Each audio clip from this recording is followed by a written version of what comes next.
Welcome to George H. Smith's Excursions into Libertarian Thought, a production of Libertarianism.org and the Cato Institute, narrated by James Foster.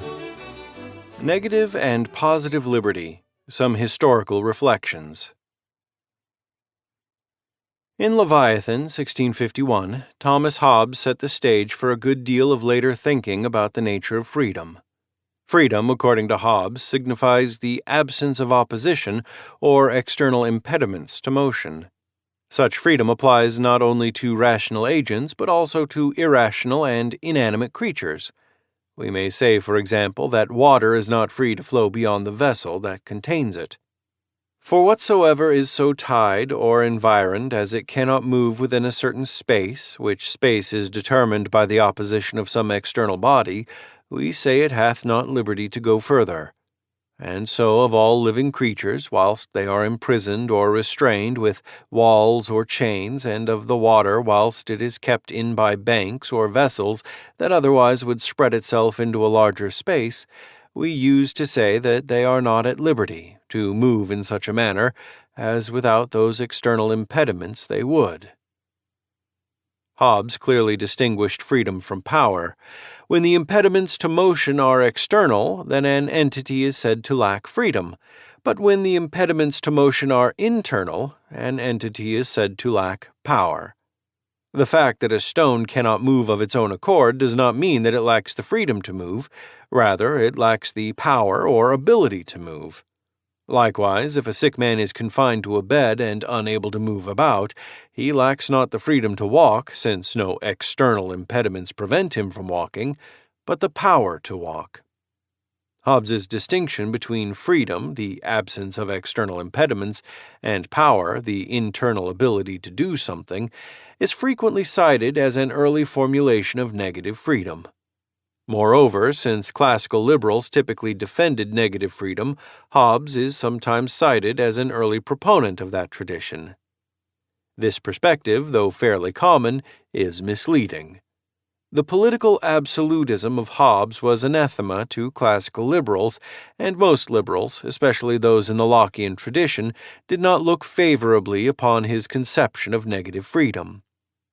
The notion of positive freedom, which identifies freedom with the power to do something, was a relative latecomer in political theory. It did not become a live issue until the 19th century, when it was mainly defended by philosophers who had been influenced by Hegel. We should therefore avoid reading too much into Hobbes's distinction between freedom and power.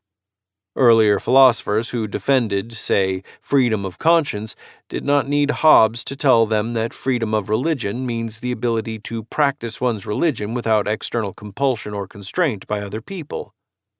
Nor did early critics of slavery need to await the writing of Leviathan to learn that a free man, in contrast to a slave, is a person who is not under the coercive jurisdiction and control of another person. On the contrary, freedom, in the negative sense, that is, freedom viewed as the absence of coercion, is as old as political philosophy itself. It is true that Hobbes cast his definition of freedom in negative terms, as did John Locke and other individualists, but this was only a superficial similarity.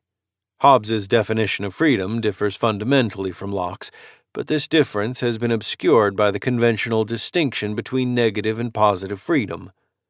There is another distinction that is far more significant in this context, namely, freedom conceived as a mechanistic concept that refers to a physical relationship between things, and freedom conceived as a social concept that refers to an interpersonal relationship between human beings. Hobbes employed the mechanistic concept, defining freedom as the absence of physical impediments, whereas Locke employed the social concept, defining freedom as the absence of coercion in human affairs.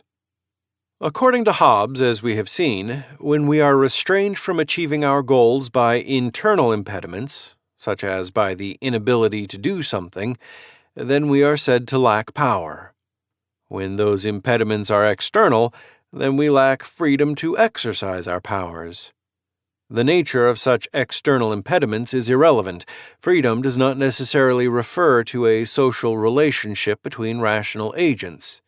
If I desire to travel from here to there, my freedom to act can be impeded as much by a high wall or by an impassable river as it can by another person.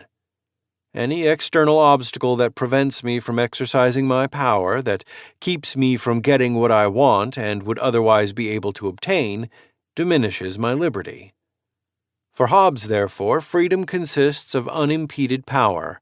In a social context, a free man is he that, in those things which by his strength and wit he is able to do, is not hindered to do what he has a will to do. The notion of freedom was scarcely original with Hobbes. Some years earlier, for example, Sir Robert Filmer, Locke's chief target in two treatises of government, had defended the view that true liberty is for every man to do what he list or to live as he please, and not to be tied to any laws. This conception of freedom was a favorite among Filmer, Hobbes, and other absolutists because it served to rebut the argument of individualists that the purpose of a just legal system should be to enhance and preserve freedom. This was arrant nonsense according to the absolutists because all laws of whatever type necessarily restrict freedom. A man has no more freedom to do what he pleases in a supposedly free society than he does under despotism. No one, for instance, would argue that the people should be free to rape, pillage, and murder, so even free societies enact laws that restrict those and other freedoms. Only under complete anarchy, a society with no laws whatsoever, would we find complete freedom.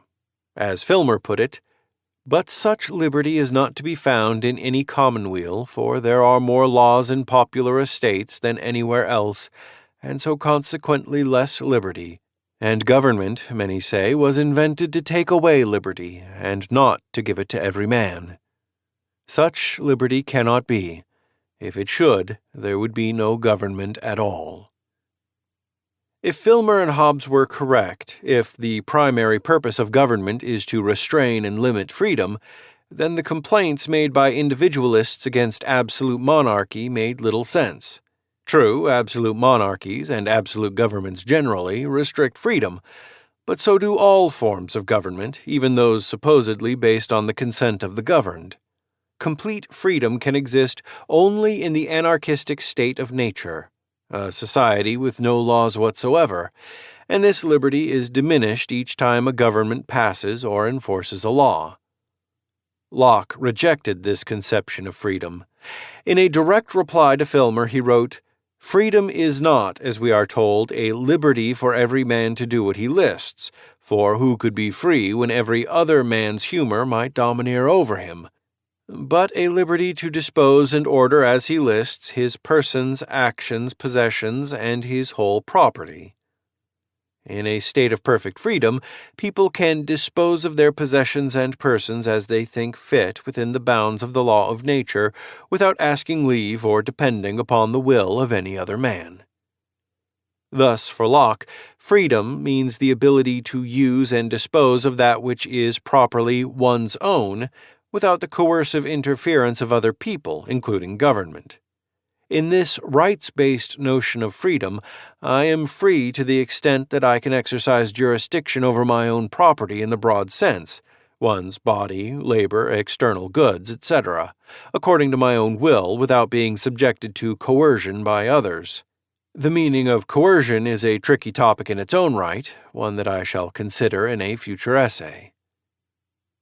Some modern philosophers, such as G. A. Cohen, in Self-Ownership, Freedom, and Equality, Cambridge, 1995, have jumped all over this rights-based conception of freedom and, in the process, have resurrected the old Filmerian argument that even a libertarian society would not permit unrestricted freedom insofar as it prohibited the freedom to murder, rob, rape, and commit other rights-violating actions. Some of these critics of libertarianism remain blissfully unaware of how old this argument is and how classical liberals attempted to deal with it.